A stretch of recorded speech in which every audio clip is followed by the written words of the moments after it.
Welcome to Math 31. This is a lesson on factoring review. So again, we'll be looking at topics that you are familiar with, but we'll be going a little bit further with them. Very important lesson. You will run into lots of polynomial questions as you go through this course, and basically the expectations are that you are perfect in your ability to simplify and to factor these expressions. So to begin, if we start with any polynomial, p at x, should be an extra bracket around there. When you are asked to factor a polynomial, should always look for a common factor. Doesn't matter how complicated it is, you should turn your attention towards that. Try to simplify it through that.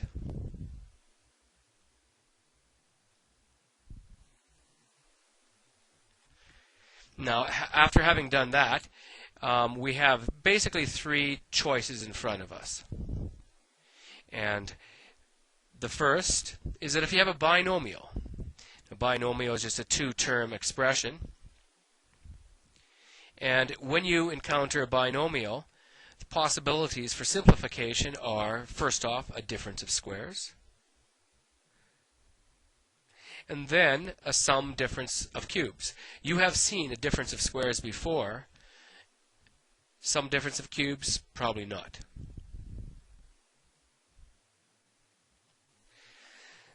Now, if it's a three-term expression, we have a trinomial. And trinomials can also be simplified according to just what I will call the trinomial method. That's a method that you cover in 10 and 20. You see it in 30. So you tend to get fairly good at this.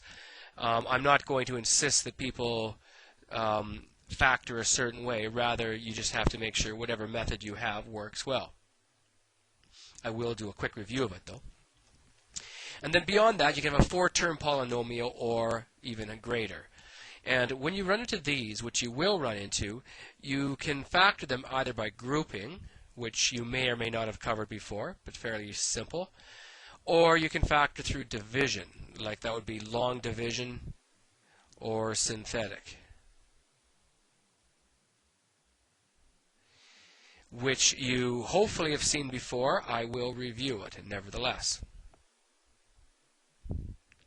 So let's start going through some of these. First, binomial forms. Now, binomial forms would include binomials, of course, but they would also include just things that don't look like binomials, but actually can be factored as though they were binomials. And difference of squares should be an S. I'm sure you've seen this. Oh, a little carried away here. Excuse me. Difference of squares, a squared minus b squared always simplifies into a plus b times a minus b. And let's go through a few like these. Now you're thinking, well, that's easy. I can do those no problem. Well, that's probably true, but you want to make sure you can handle variations of it that maybe aren't so simple. Now these first two shouldn't be huge problems. 9x squared minus 49y squared will break down into 3x minus 7y multiplied by 3x plus 7y. Now there's no common factor that can be removed from that. So that's the end of the story. The second one, we look at this and don't forget about the greatest common factor. So we can divide out a factor of negative 2. Would recommend taking the negative out. Divide both terms by negative 2 will leave you with x to the 4 minus 81. And this is where things get interesting, because this can be factored as a difference of squares. So we break this down into x2, the square root of x4, plus 9, the square root of 81, multiplied by x squared minus 9. And then x squared minus 9 will factor into x plus 3 times x minus 3. And then you've still got negative 2 multiplied by x squared plus 9. And then you are done.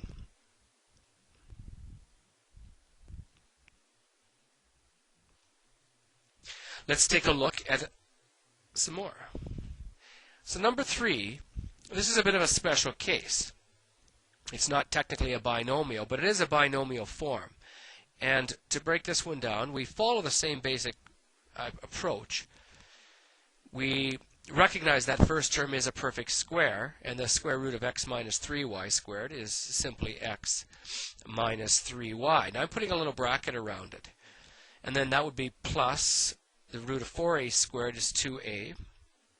And this would be multiplied by x minus 3y minus 2a. And then when we simplify that further, we remove the brackets. The brackets don't really have anything to do with anything. Just x minus 3y plus 2a. In this case, they don't have anything to do with anything. X minus 3y minus 2a. You look for like terms, but there aren't any like terms. So that's what our answer is.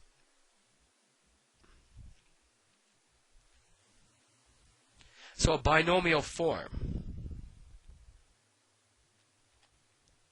Then we get x squared minus a minus b squared. Now this one's the same, but we've got to be a little bit more careful.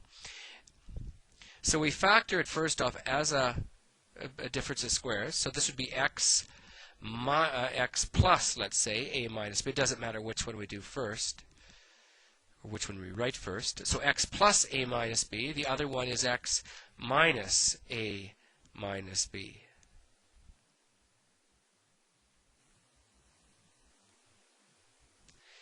And then this is x plus a minus b. And where it matters, this negative has to be distributed through. So we get x minus a plus b. So that's where people make mistakes. But otherwise, fairly routine.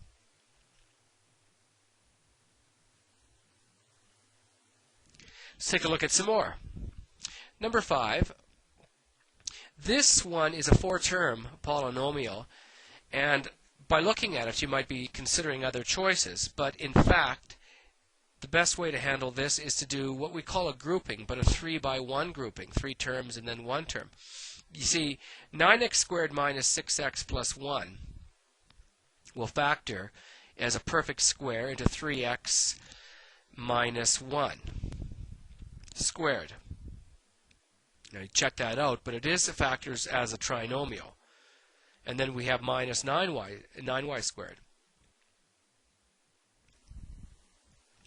And then this breaks into 3x minus 1 minus 3y. So we take the square root of both, multiplied by 3x minus 1. These brackets in this case don't matter.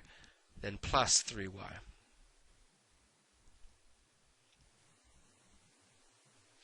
Then finally, this would leave us with, if we remove those brackets, 3x minus 1 minus 3y, and then 3x minus 1 plus 3y.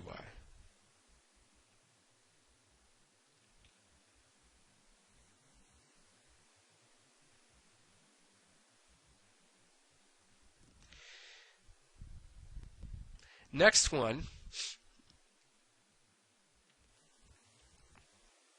will require you to rewrite the expression. So it's similar to the previous one, but x squared, what I'm going to do is, because these ones are expressed in terms of b and c, I think I can factor those. So I'm going to write this as minus b squared plus 4bc minus 4c squared. And then, if you really look at it carefully, you could factor out a negative from each of those 3 terms. So that's b squared minus 4bc plus 4c squared. Now we're in the same position we were a few minutes ago. This is a squared minus, and it factors as a perfect square, b minus 2c all squared. And then a minus b minus 2c, close that little bracket. Other one is a plus b minus 2c. Clear up your brackets, and this will turn into a minus b plus 2c, and then the other one is a plus b minus 2c. No like terms to bring together. So that's a tricky question. Probably won't need that skill very often, but there it is, if you ever do. Now 7, x minus 4. Now this one doesn't occur to most people as being a difference of squares. But we could treat it as such, and the simplest way to do it is to note that this could be broken down as the root of x plus 2 times the root of x minus 2.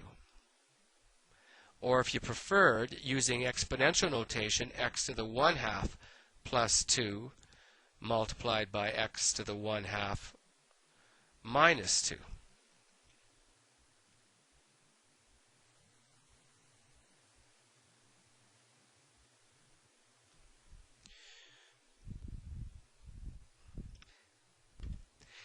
Number 8 works in a similar way. We have x to the 2/3 minus y.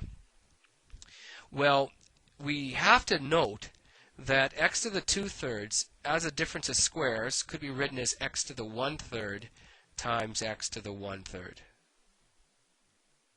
And then minus, instead of writing that as square root of y, I'll write that as y to the 1/2, and then plus y to the 1/2. So you see this works the same way.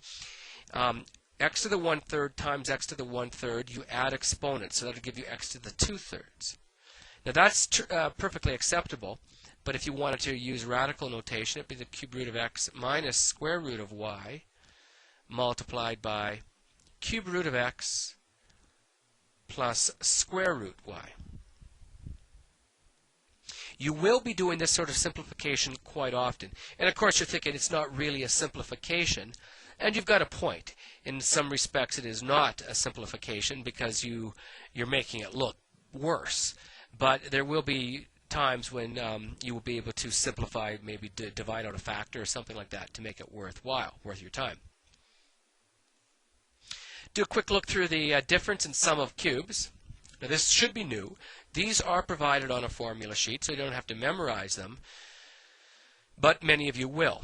The difference of two perfect cubes, a cubed minus b cubed, for example, would be equal to a minus b multiplied by a squared plus ab plus b squared. And the sum of cubes is the same thing, except we break it down into a plus, and then these signs will switch.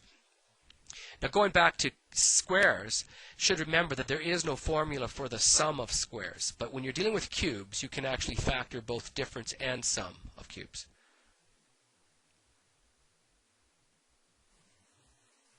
So to factor these ones, x cubed minus 8, you may at first like to write it in this form, x cubed minus 2 cubed, to note that they're both perfect cubes. And then you might have it in front of you, but a cubed minus b cubed happens to be equal to a minus b multiplied by a squared plus ab plus b squared.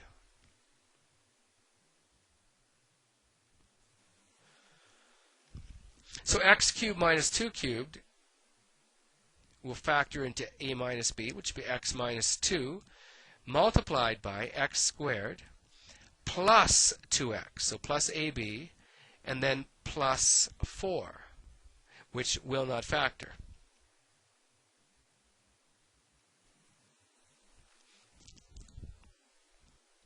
Then 2, 27x cubed plus 64y cubed, these are both perfect cubes as well. This is actually 3x to the 3 plus 4y to the 3. So it will break down according to a cubed plus b cubed, a plus b multiplied by a squared minus ab plus b squared. So the forms are simple. You tend to get them down. So this will break down into 3x plus 4y multiplied by 3x squared. Now this time I'll write it like this. You may eventually choose not to. Minus 3x times 4y. And then plus b squared would be plus 4y squared. And then go a little further. This is now going to be 3x plus 4y multiplied by 9x squared minus 12xy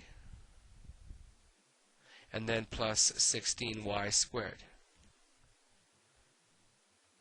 And there you go. So that would not have been easy to factor if you didn't have this form in front of you.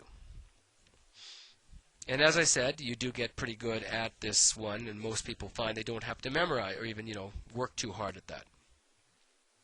Let's try a couple more. And number 3, negative 5x to the 6 plus 320. And with these, as before, pause me at any time and go through it on your own. And then compare your answer. Here we do get to take out a common factor. So this negative 5 can be divided out, leaving you with x to the 6 minus 64.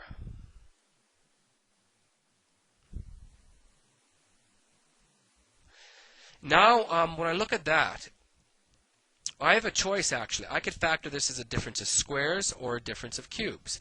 I'm going to go difference of squares and recognize that this is going to be x to the 3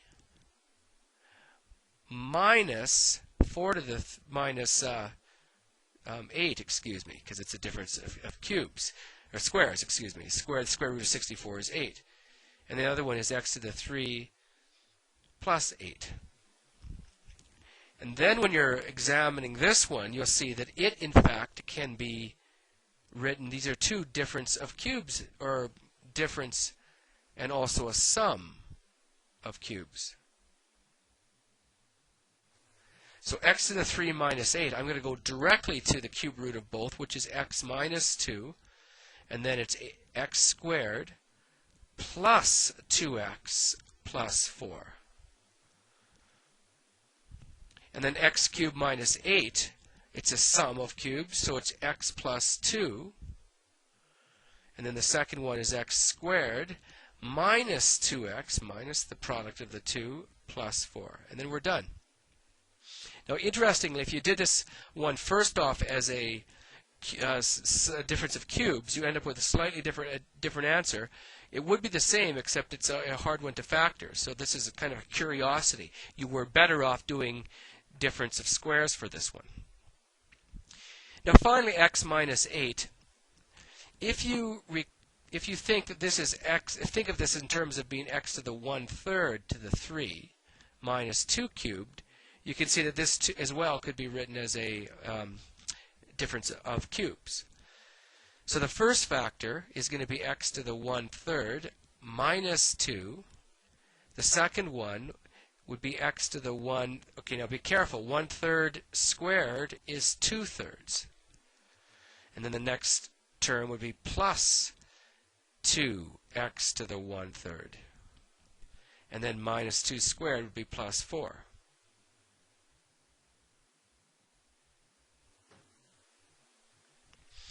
And that's actually good enough for us. You could put this one in radical notation as the cube root of x, but I'm going to keep it like that. Now the next lesson I'll go through a review of things like trinomials, which you probably know already, but quick review on that, and then go into something fairly important on common factors, but common factors in a way you haven't seen before. So thank you for your time.